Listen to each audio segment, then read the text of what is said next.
Domnule Pleș, apropo de evenimente deosebite de pe traseu, sperăm să nu fie, dar spuneți-ne ce presupune din punct de vedere al securității organizarea noastră de radio. Eu am să vă vorbesc din postura celui mai hulit om, întotdeauna. De ce? Pentru că eu sunt cel care nu lasă oamenii să stea acolo unde vor ei. Din punct de vedere a securității, trebuie să ținem cont faptul că asta contează cel mai mult. Toți mergem la o competiție sportivă, toți mergem la un eveniment și vrem ca toți să plecăm de acolo întregi. Măsurile de securitate la o astfel de competiție au o învergură fantastică. Discutam cu domnul director de la Realitatea, domnul Fost, când eram pe traseu pe raliu, că ar fi extraordinar de frumos să se facă și un make-up, o emisiune despre cum se lucrează și ce se lucrează și oamenii care sunt în spatele acestor activități. Din punct de vedere a securității, a protecției, noi avem 3 linii mari: oficial, sportivi, public. Din punctul de vedere a oficialilor, toată lumea zice că de aceea nu știu. O să vedeți, dacă vă uitați pe YouTube de nenumărate ori, din exces, din extaz, din greșeală, din oboseală, stă exact unde nu trebuie și trece pe la un fir de păr de câte o mașină cu 200 pe oră. Și chestia asta contează foarte mult, modul în care se așează oamenii.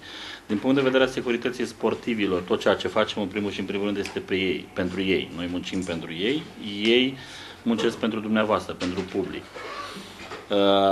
Securitatea sportivilor începe în primul rând cu asistența tehnică, cu verificarea tehnică, unde acolo o divizie tehnică foarte bine pusă la punct are grijă ca să nu-i lase să plece cu o mașină nepregătită, ca să nu-i lase să plece fără minimul obligatoriu necesar de măsuri de securitate. Iar cu publicul, acolo în primul și în primul rând, dumneavoastră aveți un foarte, foarte important rol. 25% din munca mea pentru public o faceți dumneavoastră. De ce? Dumneavoastră sunt cei care anunțați când poate să intre, când nu poate să intre, unde trebuie să stea, ce trebuie să stea, ce trebuie să facă. Eu, prin oamenii care avem în spate, aici aș vrea să anunț că la stadionul 1 Mai, unde o să fie foarte, foarte, foarte multă lume, am colaborat extraordinar de bine cu Safety on Order, cu Asociația de Pază, Securitate, care se ocupă și de paza la stadionul 1 Mai. Sunt oameni bine pregătiți, mulți, și cunosc locația. Lucrăm foarte bine și avem forță de la jandarmerie, avem poliție comunitară, avem pompieri, avem garduri, avem de toate. Ideea este că ne trebuie foarte multă cooperare din partea oamenilor. Exact cum spuneam mai înainte colegul dumneavoastră, în Timișoara și în zona noastră au avut foarte multe activități sportive pline de automobilism, mai pe vremuri. De aceea ne place să credem că publicul nostru este un public cunoscător.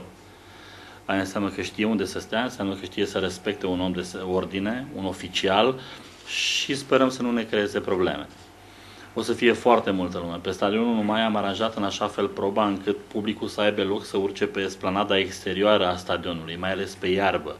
Controlul, nu e vorba de control, e vorba doar de acces, pentru că nu o să-i controleze nimeni, că nu suntem la fotbal și nu o să avem, sper, acțiuni tip bricheta, care aici sunt mult mai grele, că dacă dai cu o brichetă în cap la ăla la 150 pe oră, iese mult mai rău. Dar nu e cazul. Controlul se va face prin câteva porți special destinate, unde oamenii de ordine o să îi îndrume pe cei care doresc să o vadă de sus proba, și o să avem foarte, foarte mulți oameni de ordine, pe care vă rog foarte mult de tot să-i ascultați. Gândiți-vă că nu o fac de drag, nu stau în picioare ore în șir ca așa vrea el, ci o fac pentru dumneavoastră, pentru public, ca să plecați întregi de acolo. Pe probe contează foarte mult și enorm de mult, doresc să vă aduc în atenție acest aspect și dumneavoastră ne puteți ajuta de aici. Programul de intrare, veșnica discuție a fost: dar eu n-am știut, dar mie nu mi-a spus nimeni. Vă spun acum, sâmbătă dimineața pe probele speciale, orarul de închidere a traficului, aprobat de către Direcția Drumului, Consiliul Județean și făcut în cooperare cu Serviciul Poliției Rutiere Timișoara, este 8:30. La 8:30 pe majoritatea probelor. De ce zic pe majoritatea probelor? Singurul fir de acces care se închide la 9:30 este Surducul. Pentru că acolo am trecerea mult mai târziu și este păcat să o țin blocată. Deci toată lumea cine dorește să intre dinspre Criciova, dinspre Drăgșinești, dinspre Dumbrava, rugămintea noastră este 8:30. La ora 8:30 se va comunica prin radio cu lucrătorii de la Ministerul de Interne și se va bloca intrarea. Pe Surduc le dăm o oră în plus, 9:30, după care se va închide și acolo. Probele sunt închise până la ora 19:30. Până atunci este aprobarea. În situația în care nu există vreun eveniment deosebit, nu trebuie să oprim proba din vari motive, la 19:30, mai exact 7:30, se deschide proba și toată lumea poate să intre. Toate capetele de probă vor fi asigurate cu lucrători de la Ministerul de Interne, nu se pune problema să nu-i ascultați. Pe parcursul probelor speciale sunt oameni de ordine, sunt locuri special marcate pentru public.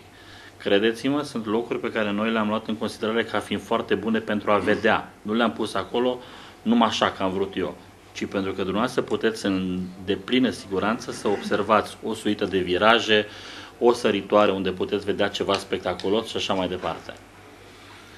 Ascultați ceea ce vă spun oamenii de ordine. Pe traseu veți observa foarte mulți lucrători de la BGS care au venit în parteneriat cu noi și ne ajută să desfășurăm măsuri de siguranță la un alt nivel. Avem jandarmerie, avem cei de la ISU, de care nu dorim să avem nevoie, dar sunt acolo ca să fie, pentru că atunci ne aduc aminte la toți că trebuie să ne întoarcem acasă întregi la familie. Avem acoperire radio, avem tot ceea ce ne trebuiește. Trebuiește doar să avem cooperare din partea oamenilor, să avem înțelegere. Nu stați unde doriți dumneavoastră. Dacă un lucrător de-al nostru, un oficial, toți vor posta în semne oficiale, vor purta ecusoane, vor avea veste, vine și vă roagă, vă spune sau vă recomandă să schimbați locul, vă rog mult de tot să-l faceți pentru că este spre binele dumneavoastră. De asemenea, prin intermediul dumneavoastră doresc să-i rog pe toți locatarii care locuiesc în jurul stadionului 1 Mai și care folosesc acea parcare. În ziua respectivă, începând cu ora 8 dimineața, noi o să închidem zona respectivă și cu aprobarea autorităților o să scoatem acele limitatoare de viteze, pentru că acolo se va desfășura super speciala, urmând ca în seara cursei, seara zilei respective, să le montăm înapoi. Dar acea parcare ne trebuiește goală. Noi o să mergem din timp și o să împărțim fluturaș pe la parbrize, o să anunțăm, o să punem afișe la intrările în blocuri și am dorit, dacă se poate, din partea lor o cooperare full la capitolul ăsta, ca să nu fim nevoiți să venim să le ridicăm. Pentru că asta vom face într-un final, deoarece avem autorizația tuturor organismelor abilitate și proprietare pe zona respectivă, ADP, primărie și așa mai departe. Și e ok. Deci, în 24 dimineața, vineri, lucrătorii noștri vor veni și vor începe, oamenii noștri care se ocupă de supraspecial o să înceapă lucru mult mai devreme, poate chiar de joi seara, pentru că sunt multe limitatoare de viteză de scos, dar mașinile ar trebui să plece de acolo dimineața, pentru că noi o să montăm niște garduri de protecție, traseul efectiv pe care se vor deplasa autoturismele va fi delimitat de niște, cum le zice la alea, butoaie alb-roșu de la drumuri, niște corpuri de plastic și o să avem nevoie de spațiu.